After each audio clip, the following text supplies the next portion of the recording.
ಕಾಂಗ್ರೆಸ್ನಲ್ಲಿ ಕುರ್ಚಿ ಬದಲಾವಣೆ ಆಗುತ್ತೋ ಇಲ್ಲೋ ಗೊತ್ತಿಲ್ಲ. ಆದರೆ ಕುರ್ಚಿಯ ಸುತ್ತಲೂ ಸಾಕಷ್ಟು ಬೆಳವಣಿಗೆಗಳಂತೂ ನಡೀತಾನೆ ಇರ್ತವೆ.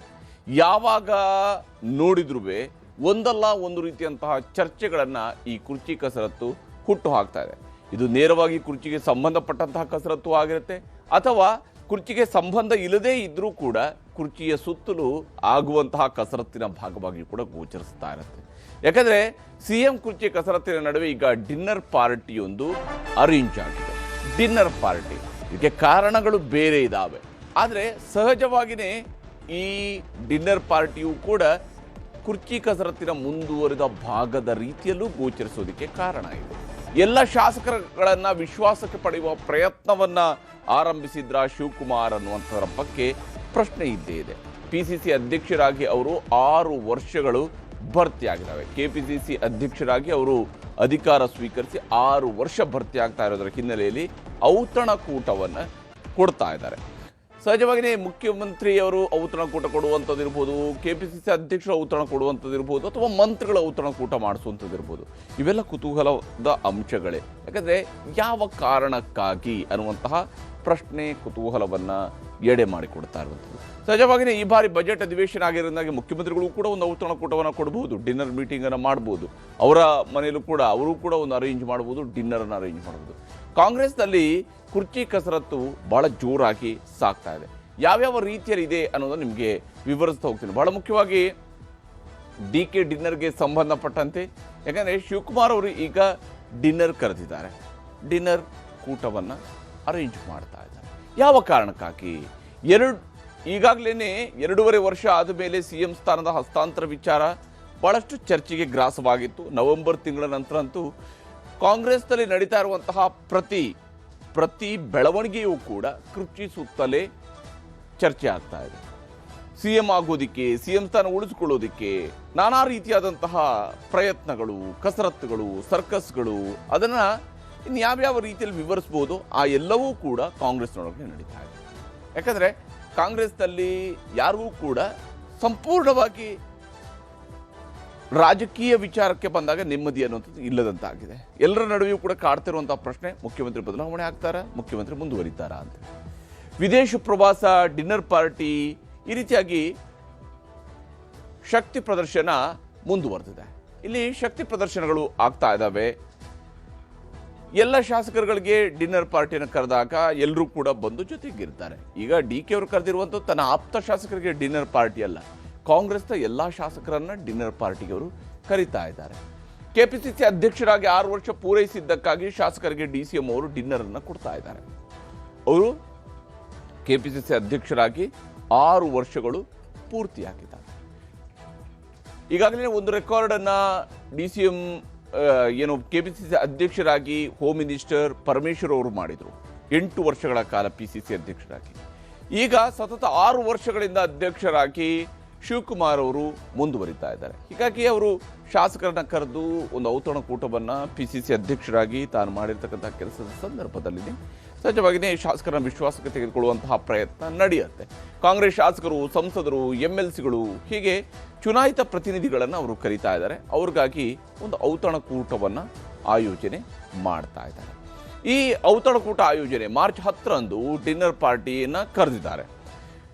ಮಾರ್ಚ್ 10ರಂದು ಡಿನ್ನರ್ ಪಾರ್ಟಿ ಕರೆದಿರೋದಕ್ಕೂ ಕೂಡ ಒಂದು ಕುತೂಹಲ ಇದ್ದಿದೆ. ಯಾಕಂದರೆ ರಾಜ್ಯದ ಬಜೆಟ್ ಅಧಿವೇಶನ ನಡೀತಿರುವಂತಹ ಸಂದರ್ಭದಲ್ಲಿ ನಡೀತಾರೆ.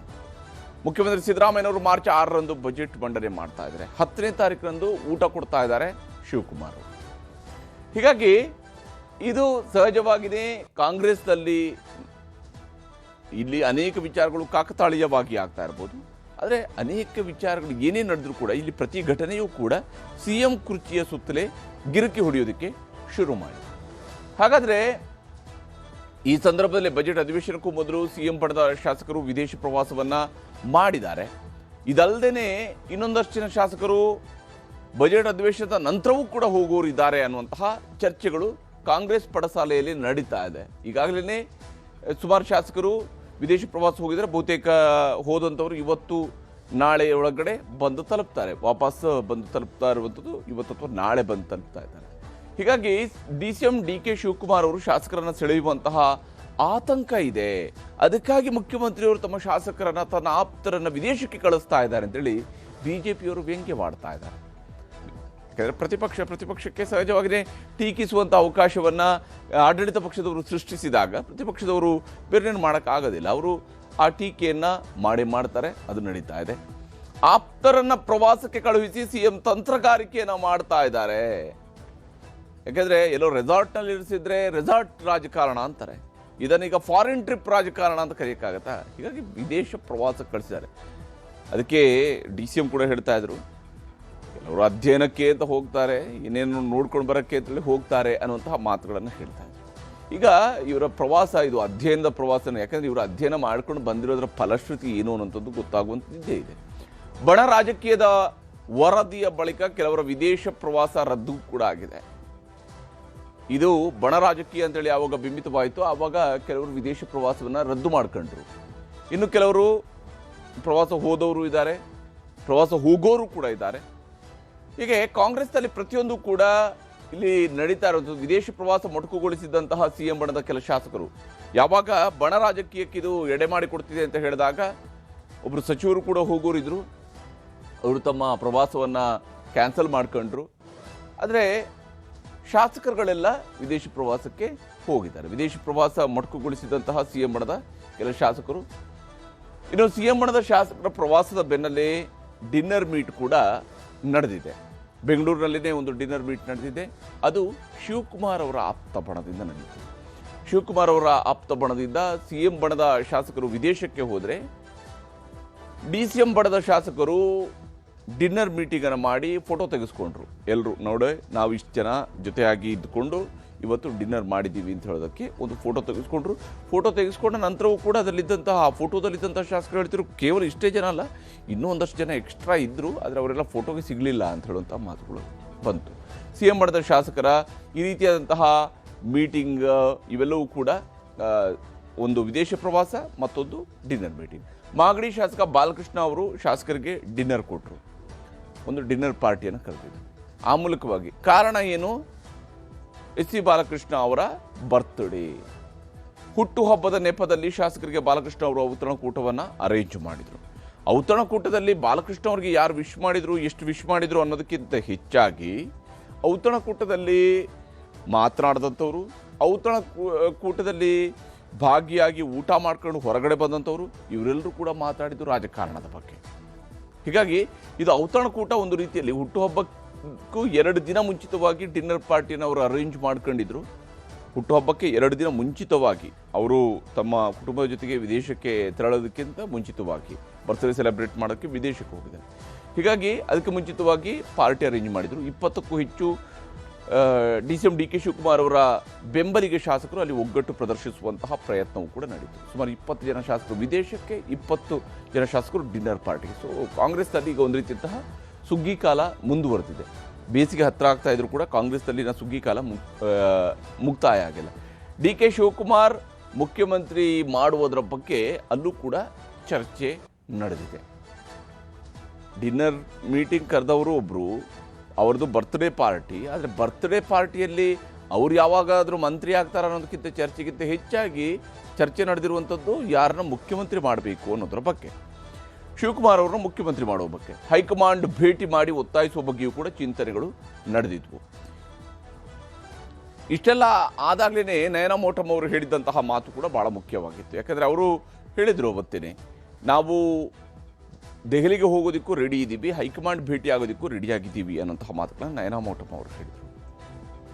ಕೃಷ್ಣ ಸರ್ದು ಹುಟ್ಟಿದಬ್ಬದ ಆಚರಣೆ ಆಕ್ಚುಲಿ ಅವರೆಲ್ಲರನ್ನೂ ಇನ್ವೈಟ್ ಮಾಡಿದ್ರು. ಅದೇ ರೀತಿ ನಾವೆಲ್ಲರೂ ಹೋಗಿದ್ವು ಅಷ್ಟೇ ಡಿನ್ನರಿಗೆ. ಸಹಜವಾಗಿ ನಾವೆಲ್ಲರೂ ಶಾಸಕರು, ಆಡಳಿತ ಪಕ್ಷದ ಶಾಸಕರು, ರಾಜಕೀಯ ಮಾತಾಡೋದು ಸರ್ವೇ ಸಾಮಾನ್ಯ ಅಂತ ಅನ್ಕೊಡ್ತೀರಿ. ಅದೇ ರೀತಿ ಮಾತಾಡಿದ್ವು ಅಷ್ಟೇ. ಎಲ್ಲ ರೀತಿನೂ ಚರ್ಚೆ ಆಯಿತು, ಪ್ರತಿಯೊಂದು ವಿಚಾರನೂ ಅಲ್ಲಿ ಚರ್ಚೆ ಆಯಿತು. ಅದು ಮುಂದಿನ ದಿನಗಳಲ್ಲಿ ನೋಡೋಣ ಅಂತೆ. ಈಗ ಸದ್ಯಕ್ಕೆ ಚರ್ಚೆ ಎಲ್ಲ ಶಾಸಕರು ಯಾರ್ಯಾರು ಬಂದಿದ್ರು ಎಲ್ಲ ರೀತಿಯ ಚರ್ಚೆ ನಡೀತು. ನನ್ನನ್ನ ಬೆಳೆಸಿದವರು DK ಶಿವಕುಮಾರ್ ಸರ್, ಅವರು ನನ್ನ ರಾಜಕೀಯ ಗುರುಗಳು, ಅವರಿಗೆ ನನ್ನ ಬೆಂಬಲ ಅಂತ ನಾನು ಆದಷ್ಟು ಎಷ್ಟು ರೀತಿ ನಾನು ಸ್ಪಷ್ಟೀಕರಣ ಕೊಡ್ಬೋದು ಅಷ್ಟು ರೀತಿ ನಾನು ನಿಮಗೆ ಸ್ಪಷ್ಟೀಕರಣ ಕೊಟ್ಟಿದ್ದೆ.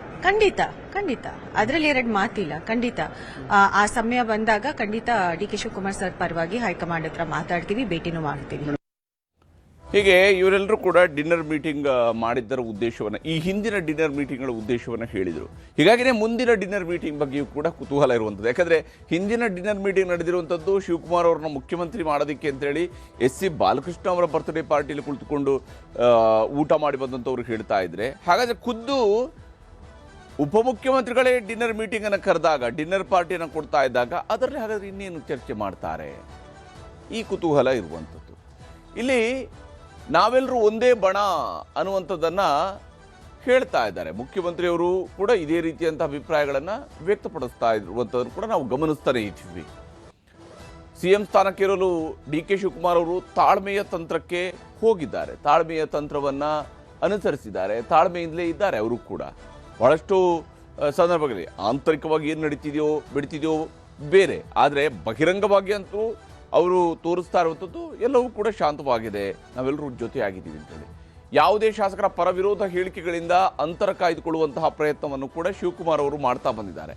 ಪರ ಅಥವಾ ವಿರುದ್ಧ ಯಾವುದೇ ಹೇಳಿಕೆಗಳು ಬಂದಾಗಲೂ ಕೂಡ ಅದರಿಂದ ಅಂತರ ಕಾಯ್ದುಕೊಳ್ಳುವಂತಹ, ಮತ್ತು ನನ್ನ ವಿಚಾರದಲ್ಲಿ ಹೈಕಮಾಂಡ್ವರೆಗೆ ಯಾರೂ ಹೋಗಬೇಕಾದ ಅವಶ್ಯಕತೆ ಇಲ್ಲ. ನೀವು ಮಂತ್ರಿ ಆಗಬೇಕು ಅಂದರೆ ಹೋಗೋಂಗಿದ್ರೆ ಹೋಗಿ, ತೊಂದರೆ ಇಲ್ಲ, ಆದರೆ ನನ್ನ ಪರವಾಗಿ ಹೋಗಬೇಕಾದ ಅವಶ್ಯಕತೆ ಇಲ್ಲ ಅನ್ನುವಂತಹ ಸ್ಟೇಟ್ಮೆಂಟನ್ನು ಬಹಿರಂಗವಾಗಿ ಅಂತೂ ಮಾಡ್ತಾ ಇದ್ದಾರೆ. ಆಂತರಿಕವಾಗಿ ಏನು ನಡೀತಿದೆ ಅನ್ನುವಂಥದ್ದು ಬೇರೆ ಮಾತು. ಆದರೆ ಹೈಕಮಾಂಡ್ ನಿರ್ಧಾರ ಅಂತ ಹೇಳ್ತಾನೆ CM ಡಿ.ಕೆ. ಶಿವಕುಮಾರ್ ಅವರು ದಾಳ ಉರುಳಿಸುವಂಥದ್ದನ್ನೇನು ನಿಲ್ಲಿಸಿಲ್ಲ. ಅದು ಕೂಡ ಸ್ಪಷ್ಟವಾಗಿ ಗೋಚರಿಸ್ತಾ ಇದೆ. ಪ್ರಯತ್ನ ವಿಫಲವಾದರೂ ಪ್ರಾರ್ಥನೆ ವಿಫಲವಾಗುವುದಿಲ್ಲ. ದೇವರು ವರನು ಕೊಡಲ್ಲ, ಶಾಪನು ಕೊಡಲ್ಲ, ಅವಕಾಶ ಸೃಷ್ಟಿಸ್ತಾನೆ. ಈ ರೀತಿಯಾದಂತಹ ಮಾತುಗಳನ್ನು ಪದೇ ಪದೇ ಶಿವಕುಮಾರ್ ಅವರು ಹೇಳ್ತಾ ಇರ್ತಾರೆ. ಇದೆಲ್ಲವೂ ಕೂಡ ಹೈಕಮಾಂಡ್ ನಿರ್ಧಾರ ಅಂತ ಹೇಳ್ತಾನೆ ಶಿವಕುಮಾರ್ ಅವರು ಉರುಳಿಸ್ತಾ ಇರುವಂತಹ ದಾಳದ ಭಾಗವಾಗಿಯೇ ಇರುವುದು. ಹೀಗಾಗಿನೇ ಈಗ ಒಗ್ಗಟ್ಟಿನಿಂದ ಪಕ್ಷವನ್ನು ಕೊಂಡೊಯ್ಯುವಂತಹ ಹೆಗ್ಗಳಿಕೆಗೆ ಪ್ಲಾನ್ ಅನ್ನು ಕೂಡ ಶಿವಕುಮಾರ್ ಅವರು ಮಾಡ್ತಾ ಇದ್ದಾರೆ. ಅದರ ಭಾಗವಾಗಿಯೇ ಈ ಡಿನ್ನರ್ ಮೀಟಿಂಗ್ ಅಂತೇಳಿ ಇದನ್ನು ಅಂದಾಜಿಸಲಾಗ್ತಾ ಇದೆ. ಯಾಕಂದರೆ ಅವರೊಂದು ಡಿನ್ನರ್ ಸಭೆಯನ್ನು ಕರೆದಾಗ, ಡಿನ್ನರ್ ಕೊಡೋದಕ್ಕೆ ಶಾಸಕರನ್ನು ಆಹ್ವಾನಿಸಿದಾಗ ಯಾವ ಉದ್ದೇಶ ಅನ್ನುವಂತಹ ಪ್ರಶ್ನೆ ಮೂಡುವಂಥದ್ದು ಸರ್ವೇ ಸಾಮಾನ್ಯ, ಸಹಜ. ಹಾಗೆಯೇ ಈಗ ಶಿವಕುಮಾರ್ ಅವರು ಕರೆದಿರ್ತಕ್ಕಂತಹ ಡಿನ್ನರ್ ಮೀಟಿಂಗಿಗೆ ಒಂದು ಕಾರಣ ಅಂತೂ ಇದ್ದೇ ಏನಂದರೆ ಅವರು KPCC ಅಧ್ಯಕ್ಷರಾಗಿ 6 ವರ್ಷ ಕಂಪ್ಲೀಟ್ ಮಾಡಿದ್ದಾರೆ ಅಂತೇಳಿ. ಮತ್ತು ಸಾಮಾನ್ಯವಾಗಿ ಬಜೆಟ್ ಅಧಿವೇಶನದ ಸಂದರ್ಭದಲ್ಲಿ ಈ ರೀತಿಯಂತಹ ಡಿನ್ನರ್ ಮೀಟಿಂಗ್ಗಳಾಗುವಂಥದ್ದು ಕೂಡ ಅಷ್ಟೇ ಮುಖ್ಯ. ಯಾಕೆಂದರೆ ತಮ್ಮ ಇಲಾಖೆಗೆ ಸಂಬಂಧಪಟ್ಟಂತೆ ಆಗಿರುವಂತಹ ಕೆಲಸ, ಈ ಎಲ್ಲ ವಿಚಾರಗಳಲ್ಲಿ ಒಂದು ಕುಳಿತುಕೊಂಡು ಮಾತನಾಡೋದಕ್ಕೆ, ಇವೆಲ್ಲ ವಿಷಯಗಳಿಗೂ ಕೂಡ ಡಿನ್ನರ್ ಮೀಟಿಂಗ್ಗಳನ್ನು ಬೇರೆ ಬೇರೆಯವರು ಕರೆಯುವಂಥದ್ದು ಸಹಜ. ಅದರ ಭಾಗವಾಗಿಯೇ ತಂತ್ರಗಾರಿಕೆಯನ್ನು ಕೂಡ ರೂಪಿಸ್ತಾ ಇರುವಂಥದ್ದು ಶಿವಕುಮಾರ್ ಅನ್ನೋದರಲ್ಲಿ ಅನುಮಾನಗಳಿಲ್ಲ. ಗುಂಪುಗಾರಿಕೆ ಅವಕಾಶ ಇಲ್ಲ ಅನ್ನುವಂತಹ ಸಂದೇಶ ರವಾನೆ ಮಾಡೋದಕ್ಕಾಗಿ ಯಾರೋ ಒಂದು 10 ಜನ ಶಾಸಕರು, 20 ಜನ ಶಾಸಕರು ಬರ್ತ್ಡೇ ಪಾರ್ಟಿ ನೆಪದಲ್ಲಿ, ವಿದೇಶಕ್ಕೆ ಹೋಗುವಂಥ ನೆಪದಲ್ಲಿ, ಮತ್ತಿನ್ಯಾವುದೋ ನೆಪದಲ್ಲಿ ಜೊತೆ ಸೇರಿ ನಾವೇ ಡಿನ್ನರ್ ಮೀಟಿಂಗ್ ಮಾಡಿದ್ದೀವಿ ಅಂತ ಹೇಳ್ಕೊಳ್ಳೋದಕ್ಕೂ ಶಿವಕುಮಾರ್ ಅವರು ಎಲ್ಲ ಶಾಸಕರನ್ನ ಕರೆಸ್ಕೊಂಡು ಡಿನ್ನರ್ ಮೀಟಿಂಗ್ ಮಾಡಿದಾಗ, ಡಿನ್ನರ್ ಪಾರ್ಟಿ ಕೊಟ್ಟಾಗ ಸಹಜವಾಗಿಯೇ ಒಂದು ಒಗ್ಗಟ್ಟಿನ ಸಂದೇಶದ ರವಾನೆ ಆದಂಗೆ ಆಗುತ್ತೆ. ಆ ಒಂದು ಪ್ರಯತ್ನಕ್ಕೆ ಈಗ ಅವರು ಕೈ ಹಾಕಿದ್ದಾರೆ. ಹೈಕಮಾಂಡ್ ಮಟ್ಟದಲ್ಲಿ ನಾಯಕತ್ವದ ಸಾಬೀತಿಗೂ ಕೂಡ ಪ್ರಯತ್ನಗಳು ನಡೀತಾ ಇರುವಂಥದ್ದು ಸ್ಪಷ್ಟವಾಗಿದೆ. ಯಾಕಂದರೆ ಶಿವಕುಮಾರ್ ಅವರು ಪಕ್ಷನಿಷ್ಠರು, ಶಿವಕುಮಾರ್ ಅವರು ಎಲ್ಲರನ್ನು ಜೊತೆಗೆ ತೆಗೆದುಕೊಂಡು ಹೋಗ್ತಿದ್ದಾರೆ. ಇಷ್ಟೆಲ್ಲ ಬೆಳವಣಿಗೆಗಳ ನಡುವೆಯೂ ಕೂಡ ಶಿವಕುಮಾರ್ ಅವರು ಪಕ್ಷವನ್ನು ಒಗ್ಗಟ್ಟಿನಿಂದ ಮುಂದುವರಿಸ್ತಾ ಇದ್ದಾರೆ ಅನ್ನುವಂತಹ ಸಂದೇಶ ರವಾನಿಸುವಂತಹ ಕೆಲಸವೂ ಕೂಡ ಈ ಡಿನ್ನರ್ ಮೀಟಿಂಗ್ನಲ್ಲಿ ನಡಿಬಹುದು ಅನ್ನುವಂತಹ ಕುತೂಹಲ ಈಗ ಇರುವಂಥದ್ದು.